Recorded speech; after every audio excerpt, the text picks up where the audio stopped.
अरे आज तो गुरु पूर्णिमा है। हाँ अच्छा, गुरु पूर्णिमा, इसको तो व्यास पूर्णिमा भी बोलते हैं।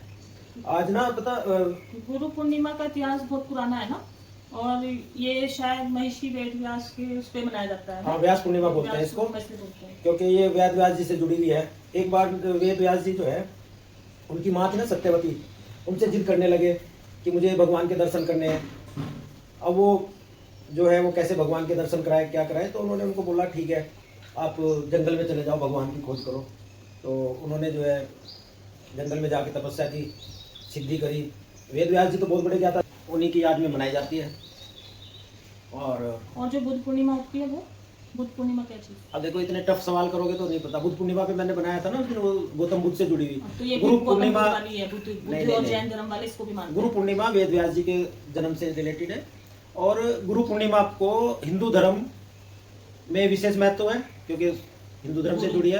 पर बाद में बौद्ध धर्म और जैन धर्म में भी इसका महत्व है, और सिख धर्म में तो गुरु परंपरा चली आ रही है। तो कुल मिला के गुरु भक्ति से जुड़ जाती है।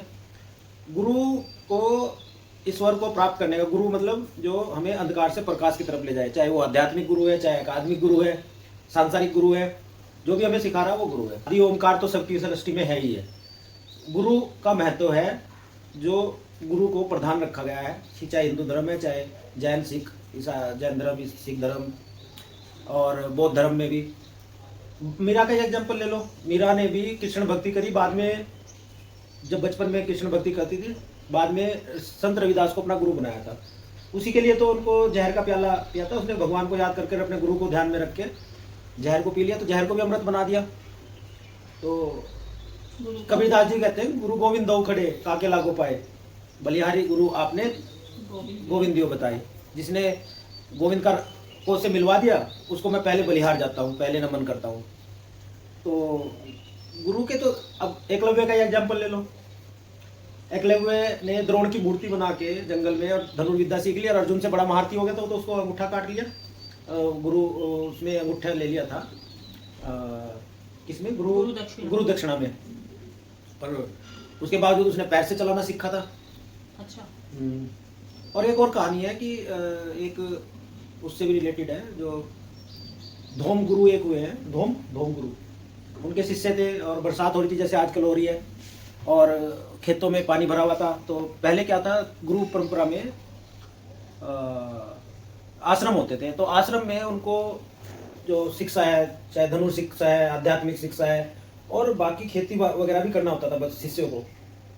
तो एक बार बहुत ज़्यादा बरसात हो रही थी, तो गुरुजी ने देखा भाई खेत में पानी भरा है, धान की रोपाई हो जाएगी, और पानी निकल जाएगा तो मेड़ टूट जाएगी, तो धान नहीं लगा पाएंगे। धान मतलब राइस, कई लोगों को तो धान का भी नहीं पता आजकल के बच्चों को। तो राइस की जो रोपाई करनी पड़ती है, उसके लिए पानी होना चाहिए खेत में बहुत ज़्यादा। तो उसके लिए उन्होंने कहा अपने शिष्यों को कि भाई आप में से कौन जाएगा कि खेत में पानी भरा रहे प्रॉपर। सब शिष्य जो है पीछे हट गए। उनमें से एक शिष्य, जिनका नाम मैं बोल रहा हूँ, तो एक शिष्य खड़ा हुआ कि भाई मैं जाऊँगा। तो उसने जो है जाके देखा कि मेड़ टूट गई, तो वो मेड़ को बंद नहीं कर पाया। मेड़ मतलब मिट्टी की एक छोटी सी 1 फीट की करीब फावड़े से दीवार सी बना देते हैं, छोटी सी मेड़ मिट्टी से ही, जिससे कि पानी को रोक सके। वहाँ पे पानी 6 इंच 8 इंच पानी भर जाता है खेत में, जिसमें धान की रोपाई कर सकते हैं।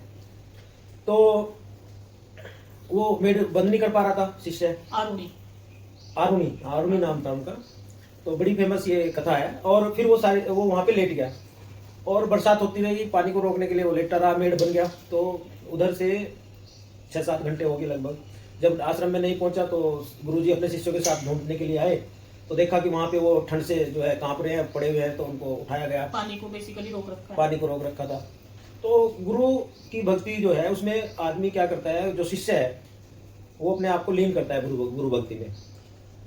इसी तरह जो दूसरे और भी बहुत सारी कथाएं हैं जो गुरु भक्ति से जुड़ी हुई हैं।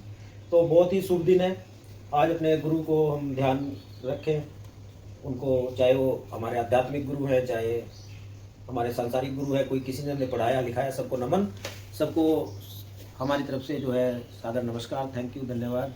जय हिंद, जय भारत।